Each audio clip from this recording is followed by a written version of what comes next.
예, 안녕하십니까. 여러분들의 백만장자입니다. 사랑합니다. 예, 사랑합니다. 여러분. 정말 저는요, 삼성전자는 정말 국운을 타고 났다. 예, 우리나라도 국운을 타고 났다. 함께, 삼성전자와 함께.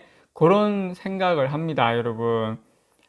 지금 다시 요 내용이 떴습니다. 제가 오늘 오전에 그 내용을 여러분께 말씀드렸죠. 예, 삼성전자, 중국의 SMIC 14나노도 못하게 한다. 예, 그래서 미국이 이제 그 부분을 하게 되면 삼성전자 너무 잘 됐다라는 내용의 영상을 말씀을 드렸는데, 자, 이번에는 차원이 다른 중국의 공급망 재편에 대한 내용이 나왔습니다. 자, 중국에 대한 포위망 좁힌다. 자, 미국이 아시아 공급망 재편 착수. 자, 이게 여러분 두 가지 큰 호재의 뉴스가 있습니다. 제가 그거 하나하나 중국을 때려잡으면서 함께 뭐가 있다? 예, 대만의 너무 공급망 의존도가 미국이 너무 높다. 대만 TSMC에 너무 우리가 의존을 너무 많이 한다. 요 이야기예요. 지금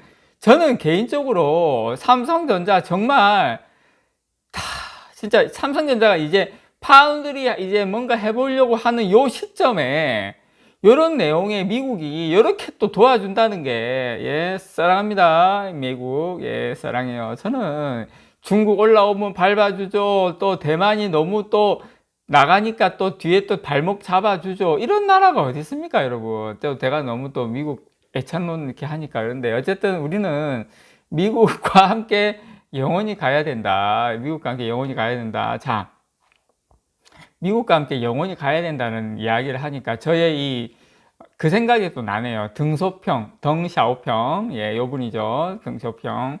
갑자기 생각이 났는데, 이분이 무슨 이야기를 했냐면, 100년 동안은 미국하고 맞서지 마라.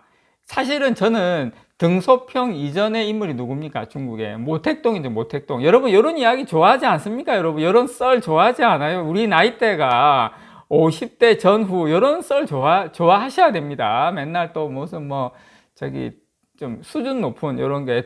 그래서 등소평이 이야기한 도강양회, 예, 자신을 드러내지 말고 때를 기다려라. 요 도강양회 요거는 여러분 모든 인생사에서 다 그렇게 되는 것 같아요. 자, 이번 승진하신 분들 때를 기다렸겠죠.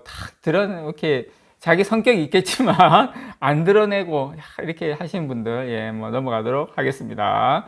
자, 그래서 저는 요 이야기도 좀 드리고 싶어요. 등소평 이야기 나왔으니까 또 요 살짝 더 넘어가 줘야 되겠네요. 중국의 어떻게 보면 개혁 개방을 이끄신 분들, 제가 요 이야기 하는 이유도 다 있습니다. 그냥 하는 게 아니에요. 지금 왜 이 이야기를 하는지 같이 중국에 대한 포위망을 좁히고 있기 때문에 그거 썰 풀면서 같이 연관이 되니까 하지, 제가 그냥 막 하는 게 아니에요. 여러분 요 이야기 들으면서 한번 들어보시기 바랍니다. 또 재밌어요, 여러분.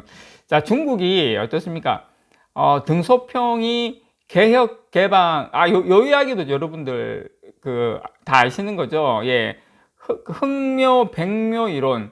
예, 검은 고양이든 흰색 고양이든 뭡니까? 예, 지만 잡으면 된다. 무슨 상관이냐? 그 말은 공산주의냐 자본주의냐, 그게 무슨 의미냐?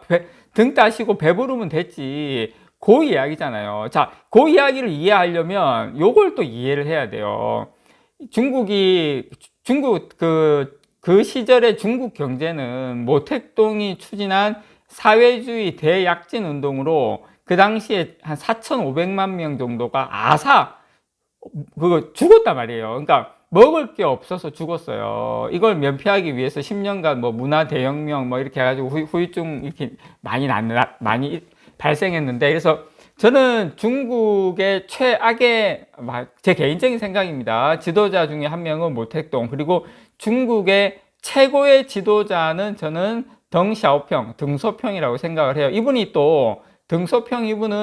1920년대인가 그때 프랑스 유학도 갔다 오셨어요. 그러니까 중국의 이때까지 최고 지도자 중에 유일하게 해외 유학파 출신이 완전 엘리트죠. 그러니까 상당히 어떤 세상을 보는 어떤 식견이라든지 뭐 그런 여러 가지 이런 그런 부분에 대해서 상당히 깨어 있으신 중국 경제사에, 중국 세계사에 있어서 가장 위대한 인물이다. 저는 어떻게 보면 이분이 1980년대에 개혁 개방을 했기 때문에 이만큼 살 수 있었다. 물론 미국이 도와줬죠. WTO도 가입시키고 세계 공장으로 만들어준 게 또 미국이에요. 그 당시에 소련이 붕괴되는 것을 보면서 중국을 이렇게 경제적으로 도와주고 하면 중국도 등 따시고 배부르면 민주주의가 잘 될 것이라고 생각했는데 천만의 말씀 만만의 콩떡이 돼버렸죠. 그래서 자 그래서 이제 여러분들에게 이제 요 말씀을 이제 제가 이제 드리려고 깐 거예요. 자, 그런데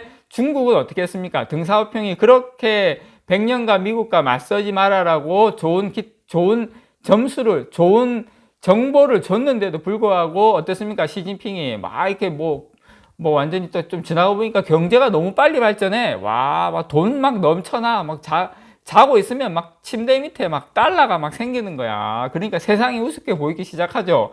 그러니까 엄청난 자본으로 뭐 남중국 괜히 뭐니 이러면서 옆에 있는 한마디로 폐륜 국가가 된 거예요. 그러다 보니까 엄청난 자본으로 세계를 중국화시키고 하려고 막 미국한테 뭐 옛날에는 형님 오셨습니까? 하고 막 90도로 인사하고 이랬는데 어느 날 또 같이 만나니까 어깨 툭툭 치고 잘 지내? 그래 뭐 필요한 거 없어? 뭐 이런 말도 툭툭 놓고 옛날에 그 귀엽고 그 말 잘 듣는 팬더곰이 아니야. 완전히 뭐 이상한 털에 막 수염 나 있고, 애 막 뒤에 옆에 뭐 문신에 뭐 미국 타도 이런 문신이 나 있고 이러니까 가만히 있겠습니까? 미국이. 가만 못 있는 거죠. 그래서 이번에, 참 제가 요 이야기를 드린다는 게 썰을 너무 앞으로 많이 풀었네. 이번에 미국에서 한 게 뭐냐면, 이번에 미국에서 한 핵심적인 건 뭐냐면, 미 바이든 행정부에서 딱 두 가지예요. 딱 두 가지. 자, 중국을 완전 포위하겠다. 그런데 이게 바이든 행정부가 그 대중국 견제를 이렇게 주장을 해왔지만 어떻습니까? 미국만 하면 어떻습니까? 이 반도체 예를 들어 가지고 공급망을 이렇게 막는 데 있어서 미국 혼자만 했더니 이게 안 되는 거예요. 왜냐? 동맹국과 함께 미국 혼자 반도체 수출을 막아도 여러 가지 구멍이 많이 생기다 보니까 동맹국과 함께 일본, 예를 들어서 대만, 한국 이렇게 해서 새로운 공급망 재편에 대한 새로운 어떤 경제 협정을 막 맺겠다. 아예 그냥 중국을 완전히 경제적으로 차단시키겠다는 초강력한 제재가 나오고요. 자, 거기에서 플러스로 우리 삼성전자에게 너무 좋은 호재, 그게 바로 뭐냐면, 자, 또 보니까 미국 입장에서 공급망을 보면 어떻습니까? 대만이 반도체에서 상당히 차지하는 거예요. 미국 입장에서 공급망을 보면 우리는 상관이 없지만 미국의 입장에서 공급망에서 만약에 중국이 쳐들어가서 대만을 테이센스 점령해가지고 야, 너 반도체 또 반대로 되는 거. 반대로 지금은 미국이 중국을 막고 있지만 나중에 중국이 대만을 먹으면 오히려 중국 입장에서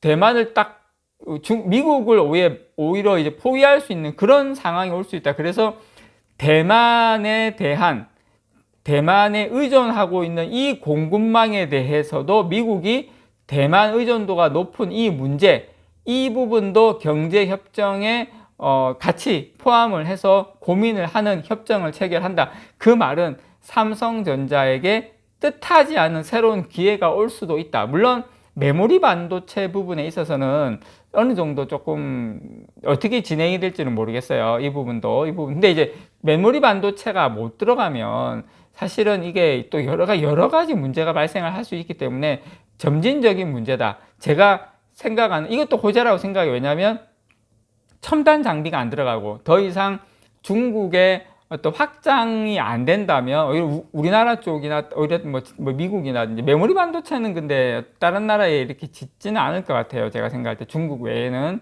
그래서 중국이 메모리 반도체 굴기, 그다음에 비메모리 반도체 굴기도 차단하는 그런 효과가 있을 수 있다. 그래서 이번 미국에서 새롭게 추진하고 있는 이 경제협정 핵심은 반도체 포위 작전인데 여기에 두 가지, 중국을 견제하는 거, 그 다음에 대만 의존도를 줄이는 거. 삼성전자에게는 엄청난 새로운 또 호재와 길이 열린다라는 거 여러분들께 다시 한번 말씀드립니다. 이상 여러분들의 백만장자였습니다. 사랑합니다, 여러분.